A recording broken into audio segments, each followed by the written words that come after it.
উপস্থিত আসতে পারে নাই একজন ডাকাতের বয়ে, যিনি ক্রিস হাতে নিয়ে তার গুন্ডা বাহিনীদেরকে নিয়ে আমার মা বোনদেরকে অত্যাচার করেছিল এই রাস্তার উপর। আমি সচক্ষে তার প্রমাণ।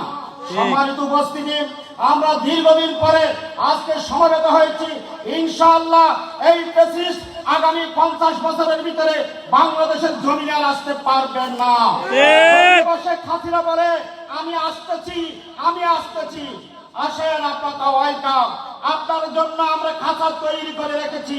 আপনি যেই রশি দিয়ে, যেই ফাঁসির মঞ্চ দিয়ে জামায়াতে ইসলামের নেতৃবৃন্দকে ফাঁসি দিয়েছেন, বিএনপির সালাউদ্দিন কাদের চৌধুরীকে ফাঁসি দিয়েছেন, সেই রশি বাংলাদেশের কারাগার থেকে কোনো কোথাও যায়নি। সেটা আপনার জন্য আমরা বরাদ্দ করে রেখেছি।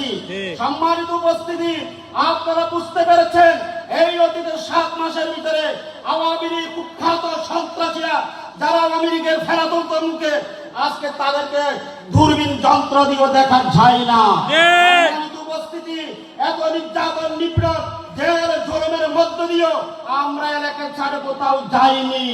আমরা সিংহের শাবক, আমরা বিড়ালের শাবক না, আমরা সিংহ না, আমরা বাঘের বাচ্চা। এই বাংলাদেশ আগামী জামায়াত ইসলামের বাংলাদেশ।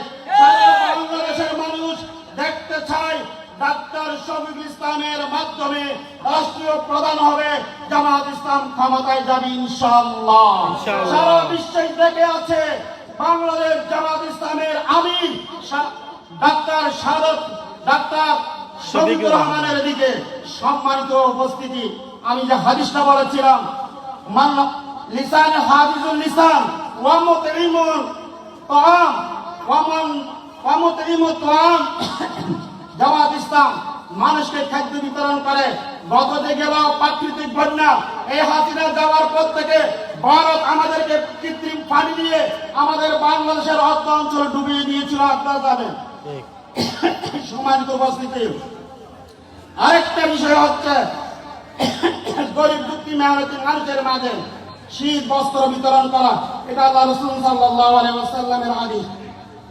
5 শ্রেণী মানুষে যারা জান্নাতে যাবে, তাদের মধ্যে একজন হচ্ছে যারা অসহায় দরিদ্র মানুষের সেবার লক্ষ্যে তাদের পাশে দাঁড়ায়। বাংলাদেশ জামায়াত ইসলাম গরিব দুঃখী মেহনতি মানুষের সংগঠন, গরিব দুঃখী মানুষের পাশে দাঁড়ানোর সংগঠন।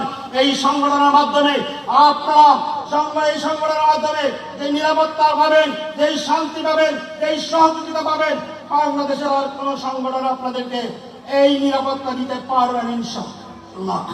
সম্মানিত ভাই সব,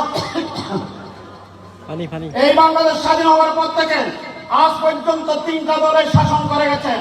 আওয়ামী লীগ চলে গেছেন, জাতীয় পার্টি শাসন করেছেন, বিএনপি শাসন করেছেন, তাদের দেখা শেষ। এবার জামায়াত ইসলামের বাংলাদেশ।